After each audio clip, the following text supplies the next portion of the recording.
很多人第一次装修都有想把房子装修的比别人家更好看、更高级的攀比心，但因为缺乏经验，往往会选择盲目跟风，看到什么流行就装什么。然而等到真正入住后才发现，所谓的网红装修设计根本不实用，甚至说还很鸡肋。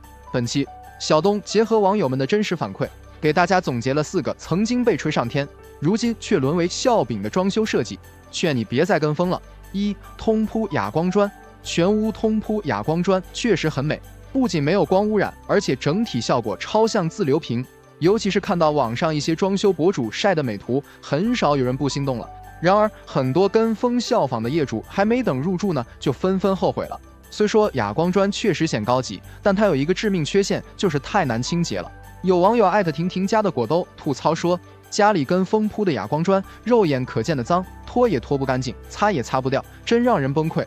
网友艾特豌豆小王子家里装修完在做开荒保洁时就已经绝望了，过人必留印，稍微脏点就废，谁会理解蹲在地上擦3-4个小时瓷砖的那种崩溃感？正因为自身难清洁的弊端，才导致没火多久的哑光砖最终被柔光砖取代，沦为装修行业的笑柄。2. 岩板电视墙。以简洁大气、高级感十足所著称的岩板电视墙，也是无数装修小白竞相效仿的对象。尤其是在前几年，只要打开各大平台 APP， 在上面看到的网红装修，10家有8家都是岩板加木格栅的背景墙设计，搞得跟售楼处的样板间似的。先不说好看与否，关键是这种毫无功能性的堆砌设计，实用性太差，花钱多不说，还非常容易过时。网友艾特有点小任性，家人们谁懂啊？刚装修好的新房，花了8000多打造的岩板电视背景墙，竟然被邻居嘲笑说是5年前的装修，太老气了。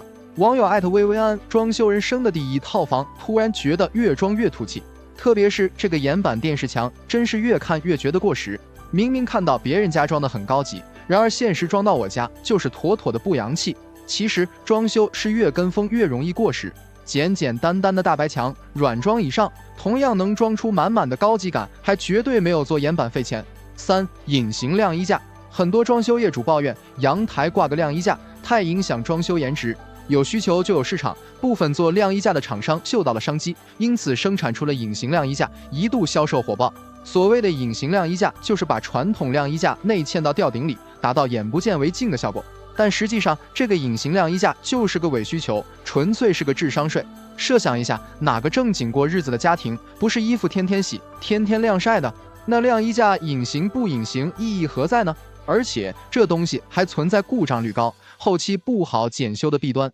网友艾特阿里不是88，家人们，隐形晾衣架的坑我踩了。想安装隐形晾衣架的兄弟姐妹们，切记一定要安装检修口。我家这个晾衣架1次还没用呢，就已经修了5次，换过2台了。网友艾特微醺小美，一个夏天下来，天天都是挂满衣服，从来没升起隐形过，而且它还就一个杆，想晾晒个床垫被罩都困难，真不如普通晾衣架实用。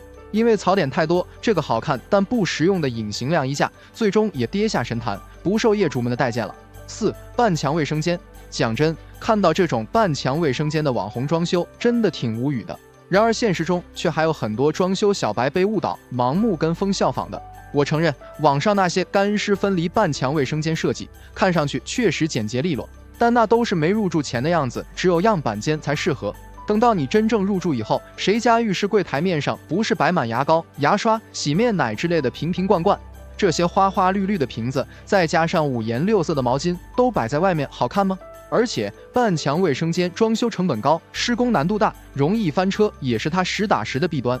网友艾特樱桃的清法是，当初装修砸半墙，是为了让卫生间更敞亮，想象的样子能像那些家装博主家一样好看漂亮。结果恭喜我翻车了，施工到最后环节，设计师才告诉我必须得包门套，谁家砸墙不包门套？真是大无语，愁死我算了。